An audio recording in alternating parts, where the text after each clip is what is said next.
All right, so with the first four art elements, they kind of led to one another. There was kind of a steady progression there.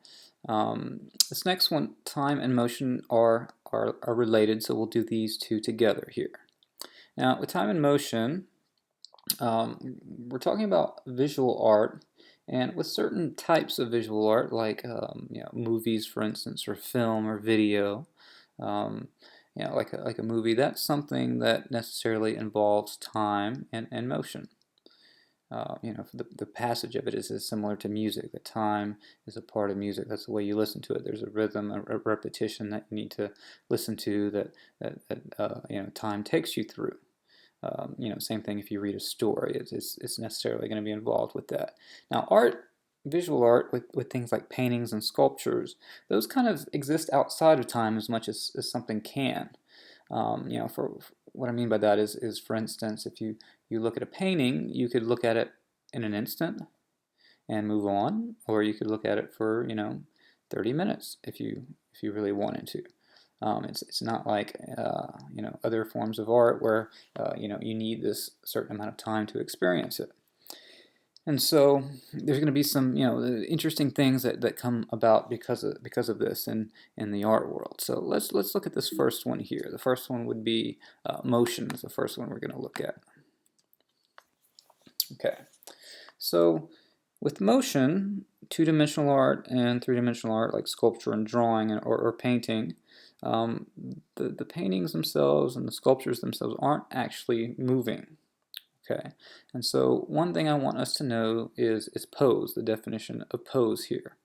That is a way of indicating movement without having to have something actually move. Okay, and so you can see on the left there, we see these gestures of these three figures, and we get a sense of the pose there of the figures, and that gives us a sense of movement.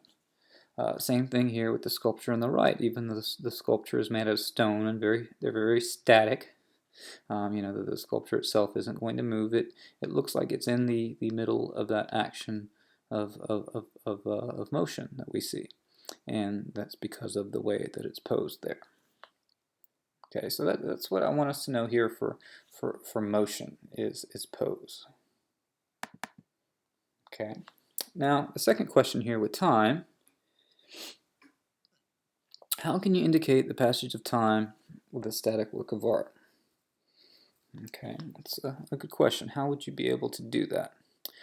There's generally two solutions that artists will come up with here. Okay, so the first one is the passage of time in this narrative sort of way. How you have, like in this particular cartoon here, you might see the same type of thing in storyboards and things like that, where you basically have these three different picture planes, and on the first one you have one thing, and then as it progresses you basically read it from left to right and up to down, like you would read the English language.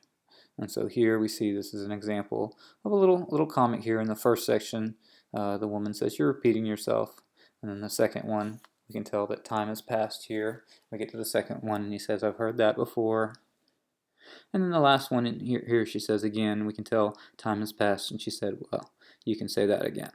Okay, and so that's an example of how you would be able to show time through these different picture planes as time has passed by through these different moments.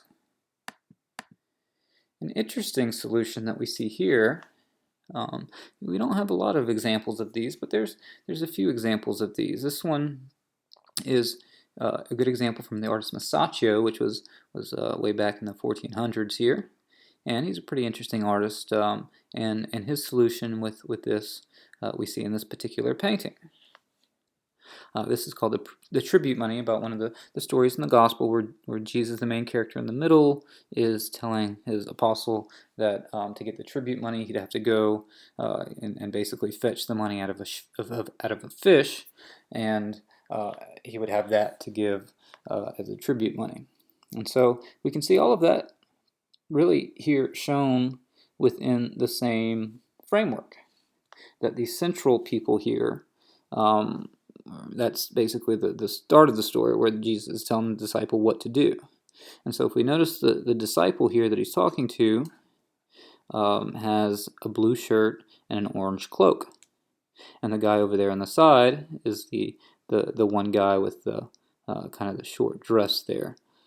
And so if we move our eyes to the left, where Jesus and the apostle here are pointing, we can see that in the background that's the same apostle, because he's got that blue shirt and that orange cloak that he's actually taken off to go get the money from the inside of the fish's mouth.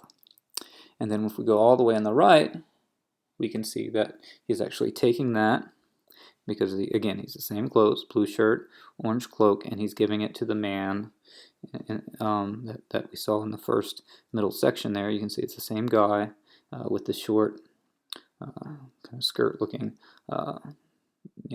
wardrobe that he's wearing there. And so you can see that this whole story is told on this same picture plane. It simply passes from the middle to the left to the right.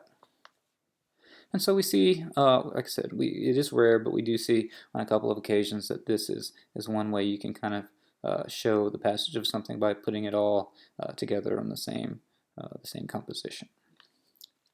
All right, so this is time and motion, and the next section that we will get to, we'll actually get to color. All right.